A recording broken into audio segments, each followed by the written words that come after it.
Hi candidates and welcome to the YouTube channel of Government Practice. This is Kavita. तो बता रही हूँ basically कि एसएससी टेक की एंट्री में आपका सीजीपीए या परसेंटेज कितना होना चाहिए और उसके बाद आपके एसएसबी डेट्स अब तक आएंगी। नेक्स्ट स्टेप क्या होगा, कितना प्रिपरेशन टाइम आपको एसएसबी इंटरव्यू में मिलेगा प्रिपेयर करने के लिए कट ऑफ के बाद, और साथ ही मेरा पर्सनल एक्सपीरियंस भी मैं आपके साथ शेयर करने वाला हूँ, जिससे आपको एक बहुत अच्छा लाइव आइडिया लगने वाला है कि किस तरीके से आपको अपना एसएसबी इंटरव्यू फेस करना है, प्लस किस तरह के कुछ मिथ्स भी हैं जो मैंने ओवरकम करे हैं। एंड ये मेरा अपना personal live experience and honest review है एसएसबी इंटरव्यू को लेके। तो ये सारी बातें हम शॉर्टली इस पूरे वीडियो में कवर करेंगे।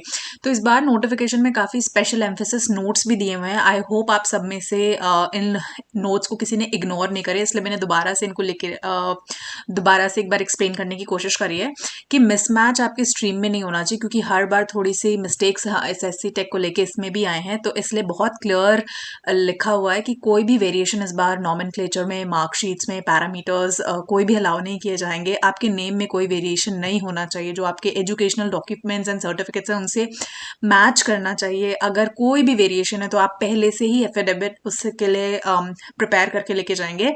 प्लस आपको अपना डिग्री या प्रोफेशनल डिग्री कैरी करना है, विच इज़ मैंडेटरी, एंड इसके बिना आप एसएसबी इंटरव्यू नहीं दे सकते हैं। और डेट ऑफ बर्थ की बात करें तो आपके मैट्रिकुलेशन यानी 10th या 12th के सर्टिफिकेट से एग्जैक्टली मैच करना चाहिए। कोई भी वेरिएशन अगैन उसमें पॉसिबल नहीं है, अदरवाइज आपको एसएसबी अलाउड नहीं किया जाएगा।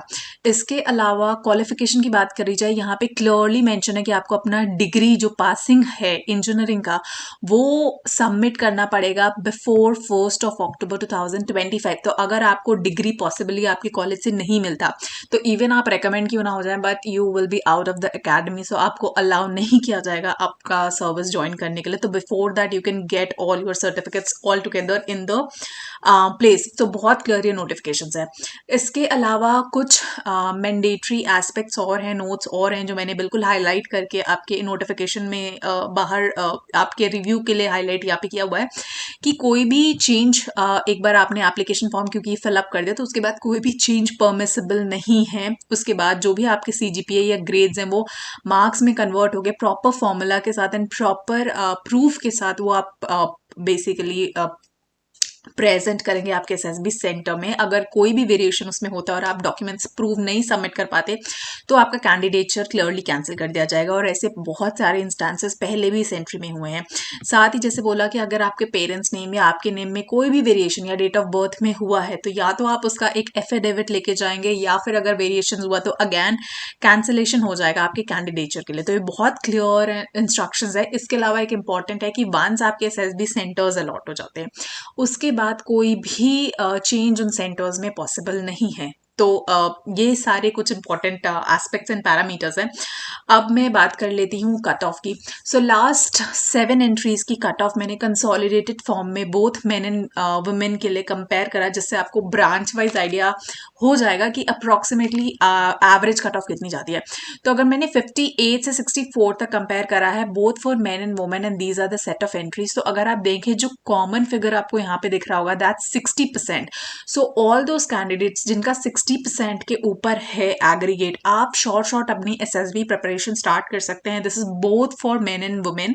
However in some special cases अगर आप यहाँ देखें जैसे एसएससी टेक 59 में, एसएससी टेक 64 में, वुमेन के केस में थोड़ी सी cut off extraordinary high गई है। It's very rare cases, but जैसे सिविल्स में, सीएस में, मैकेनिकल में, so it totally depends upon the kind of vacancies and the number of applicants that have applied.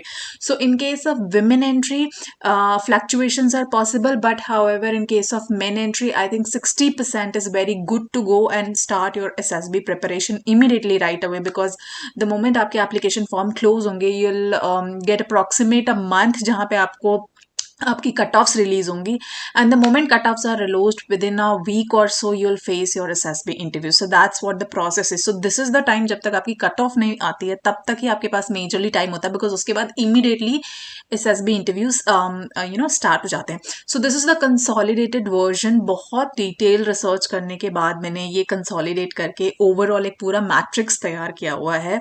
So you can imagine the kind of hard work and efforts that been putting in. Now coming to the SSB SSB interview process. You all know it's 2 stages process, जहाँ पे stage 1 में I've written 40 to 50% rejection. However, right now the rejection rate has increased for this particular entry, और अब जो ये rejection हो गया है ये 80% के आसपास हो गया है.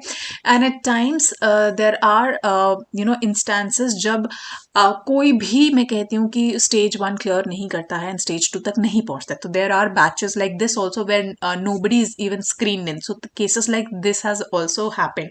So आपको जो वो stage 1 में opportunity मिलती है to present yourself, to present your skills so that you are screened in, it's I would say golden opportunities. और उसमें आपको अपना best दिखाना होता है within very limited frame of time, which is 5 minutes, 4 minutes. So 5 minutes is the maximum time that you're given in stage 1 to present yourself, and उसमें आपको अपनी qualities दिखानी है at times also compared to recommended students, at time compared to merit out students. So इस तरीके से आपका competition होता है. So you can imagine the level of preparation जो आपको करनी पड़ती है, and 1 month time is really, I would say, if done wisely, is a very ample and good amount of time. However, अगर आप उसे casually लेते हैं तो 1 month time is very less time, I would say, जो आपकी SSB preparation के लिए होता है. Now SSB preparation, मैं आपको अपना पर्सनल एग्जाम्पल देती हूँ. What has happened to me जब मैं SSB सेंटर में थी, that to rejection center of Allahabad, and how was my SSB interview process, क्योंकि उसमें ups and downs है. So it's a very good example for you to understand this. और उसके बाद फिर मैं आपको next steps बताऊंगी. Actually got a very hazy image, और जैसे मैंने पिक्चर परसीव करा, मैंने स्टोरी तो अपनी कंप्लीट कर ली, and then I was really the batches we divided. Batch divide करने के बाद हमारा GD हुआ, और GD में my batch was last batch. So हमारे 2020 के बैचेस बने थे ना. उन बैचेस में जो फ्रेम होता है, फॉर एग्जांपल अगर 1 से 20 तक स्टूडेंट्स होते तो मेरा रोल नंबर समवेयर 18 के आसपास था. So I was the third last person to narrate the story. Now it's also very difficult. So this was my first SSB जो मैं आपको बता रही हूँ, इलाहाबाद में जो मेरा सेंटर पड़ा था. तो जब स्टोरी नरेट होती ना, तो आप कितना भी रिवाइज करो, बट व्हेन यू लिसन 15 और 16 डिफरेंट स्टोरीज, बिकॉज आपको पॉइंट्स भी जॉट डाउन करने होते हैं जो आपको GD के लिए हेल्पफुल होता है, क्योंकि आपको सबकी स्टोरी सुननी होती है और देखना होता है कि आपकी स्टोरी किस कैंडिडेट के साथ रिलेट हो रही है या कितने कैंडिडेट्स के साथ रिलेट हो रही है, सो दैट GD में आप चेस नंबर को एड्रेस करके अपना पॉइंट भी दे सकें. सो स्टोरी सुनना भी बहुत इंपॉर्टेंट होता है, और स्टोरी सुनने के साथ साथ इतनी सारी स्टोरी सुनने के बाद आपको अपनी स्टोरी याद रखना और उसको नरेट करना. It's a really difficult task. मतलब अगर आप एक बार में सोच रहे हैं, वो नहीं होगा without practice. So what happened was कि मैंने सबकी स्टोरी सुनी. When my turn came was I narrated my story. So मेरा फर्स्ट पार्ट तक, मैं प्रेजेंट तक तो मैंने बहुत अच्छे से अपना स्टोरी नरेट करा. हाउएवर पर मेरा आउटकम का पार्ट आया, आई वॉज लिटरली ब्लैंक. मतलब आई वुड से 40 सेकेंड्स तक मैंने बहुत अच्छे से नरेट करा. 40 सेकेंड्स के बाद I was literally blank and मैं कुछ नहीं कर पाई. And the assessor said next. I thought, oh my god, this was my chance ended. I will fail. I would get out of SSB interview, और story खत्म हो गई. उसके बाद स्टार्ट हुआ GD. नाउ उस टाइम पे मैंने गिव अप नहीं करा. I thought no, let's just take a chance, let's just give my full efforts. And story नहीं कंप्लीट करने के बाद भी, ये मेरे साथ नरेशन में हुआ. रिटन में मैंने पूरी स्टोरी अपनी कंप्लीट करी हुई थी. So it was not that कि मैंने अपना स्टोरी कंप्लीट नहीं करा था. मतलब 4.5 मिनट्स में मैंने पेपर पे सारी स्टोरी लिखी हुई थी. हाउएवर नरेशन के टाइम पे मैं अपनी स्टोरी भूल गई थी. सो जब GD का पार्ट आया, thought let's not give up, let's try my best at least. तो मैंने वहां पे गिव अप नहीं करा. और GD में जब हुए, तो GD में बिकॉज मैंने सबकी स्टोरी सुनी थी, तो that was a plus point for me. और वहां पे स्टोरीज लिख के I could easily relate and को रिलेट कि मेरे जो पॉइंट्स हैं स्टोरी के, वो किस कैंडिडेट के साथ मैच हो रहे थे. And I just made 2 or 3 times very good pointers with my colleagues, जिसपे बाकी सारे कैंडिडेट्स ने अग्री करा था. And that was a turning point जहाँ पे everybody came together on my point, and I was the one who got an opportunity to summarize the story, and that's how I finally my group agreed to me. Everybody was very happy with my conclusion because मैंने सबके points लेके उस story को conclude करा था. when the result came, I thought, because my narration was like flop, I thought I will be out of the SSB interview.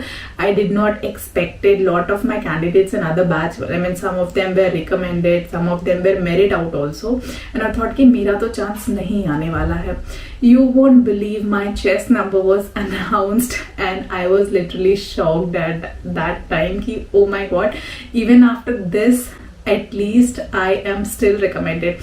So what was the learning, what was the feedback that I immediately got after that when I discussed it with my father, because he was already into forces, so he knew why, the reason behind it, why I have been chosen over other candidates. Because even if the situation was against me, I did not lose hope, and thereafter also मैंने अपना 100% दिया, and जो next upcoming task है उसमें मैंने अच्छा perform करा. That means I take a very quick decision, quick move करा, एंड उस जो प्रॉब्लम है उसको अपने चेहरे पे लाए बिना, उसको लोगों को सामने दिखाए बिना, I overcame off that situation and मैंने फिर से अपना 100% परफॉर्म करा. So if you want to get such realistic experiences, realistic movements, clear your doubts, queries, mentorships, anything related to SSB interviews, I am ready to help you all, ready to mentor you all, so you can start your SSB preparation with me. I'll try my best to prepare you all and guide you all.